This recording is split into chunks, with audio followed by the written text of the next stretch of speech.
I'd like to show you something very helpful to help correct this forward posture situation where it's not the whole body going forward, but your neck is going past this midline right here.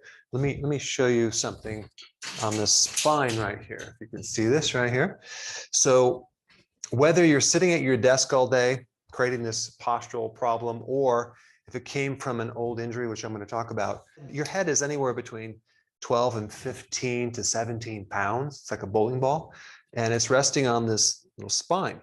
So every inch it goes forward, it adds a tremendous amount of tension in the back part through here. Now we have this connection between the back of your skull, called the occiput, and the first bone right here called the atlas, okay?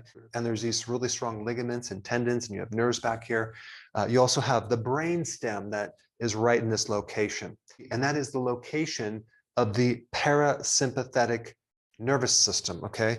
Another name for the parasympathetic nervous system is rest and digest. So having a problem in this upper part of the neck can create problems with insomnia. It can create problems with dizziness, okay, or even POTS, which is a condition where you're standing up and you're getting dizzy and you have to lay down. You're not able to handle the adaptation from lying down to standing.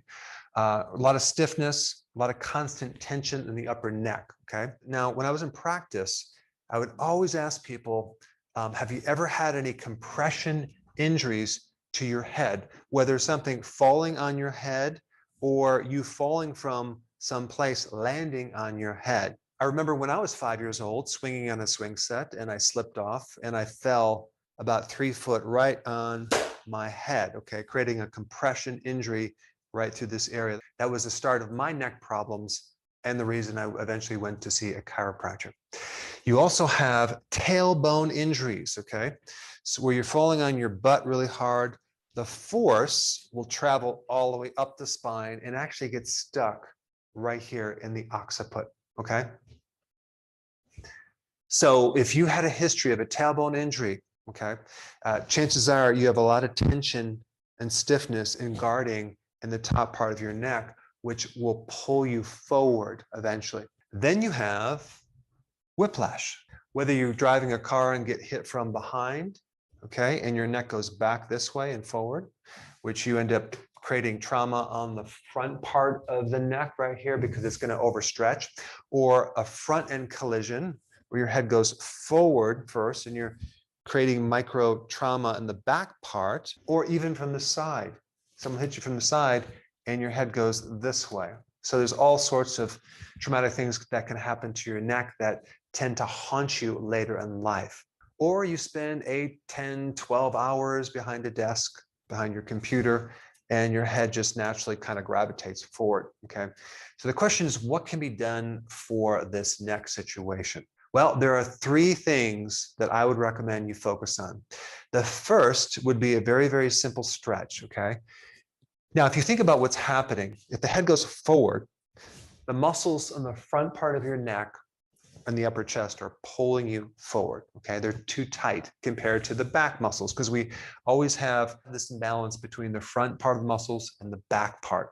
Now, logically, you would think if the neck is going forward, we just have to stretch it backwards, but that's not how these muscles work. A better solution would be to stretch the back part of the muscles through here, okay, going down this way. Because what's going to happen when you stretch all these back muscles all through here, going forward, what happens is you send a communication to the front part of the muscles, okay?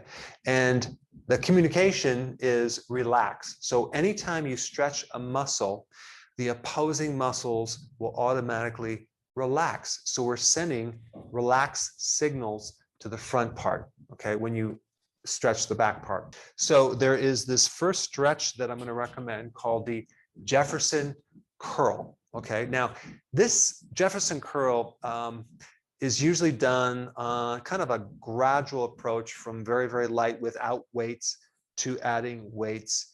And a lot of athletes do this, gymnasts, weightlifters, etc. But what I'm going to recommend is to do it without weights, with not standing on a platform. But basically what you're going to do is you're going to curl your head forward as much as possible and then curl your mid back forward and start to touch your toes, bending your lower back so your upper body is completely going forward. And what this is going to do, it's going to stretch the entire posterior or back part of your spine and your neck, sending signals to the front part, allowing for all these muscles on the front part to be really, really loose. So when you come out of this Jefferson curl, you're going to be able to stand up taller and it's going to feel really relaxing. Now, of course, over time, when you're more flexible, you can start adding weight and really stretch not just your hamstrings, but it's a great exercise to add flexibility and strength to your entire spine. Now, the second thing I'm going to recommend is cervical traction, okay?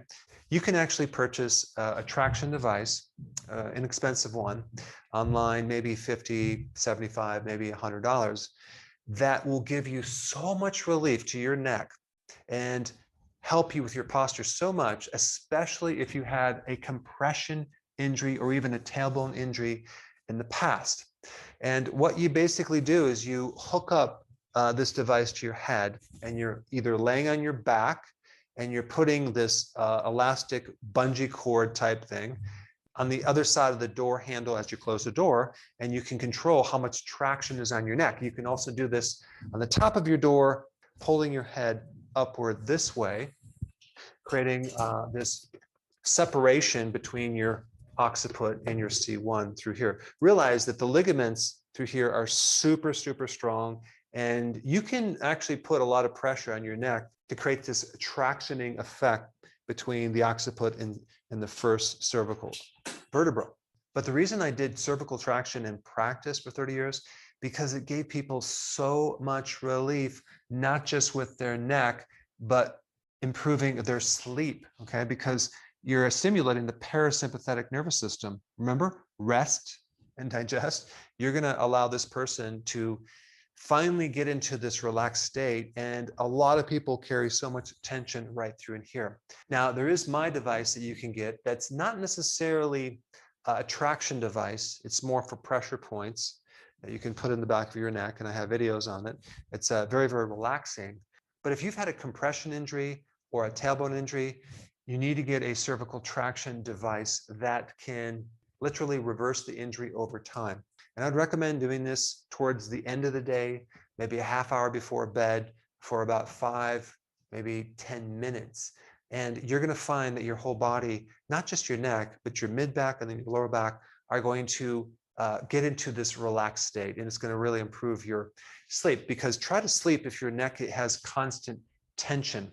You'll also notice the range of motion, the neck pain, and maybe even your headaches will go away as well.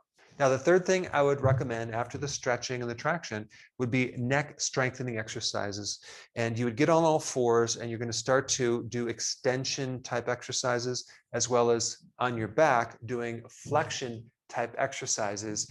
And I did put some links down below of how to do this, because a lot of times people go to the gym and they're working their entire body, but they don't actually strengthen the neck. And if you're behind the computer a lot, you can actually lose this normal curve that you should have in the neck. And you have to do things to actively undo that micro trauma. Now, I'm really curious about your past. Have you had any trauma to your neck, whether it's a compression injury, tailbone injury, or a whiplash injury? Go ahead and comment down below. And then after that, I think you should watch this next video on whiplash. Check it out. I put it right here.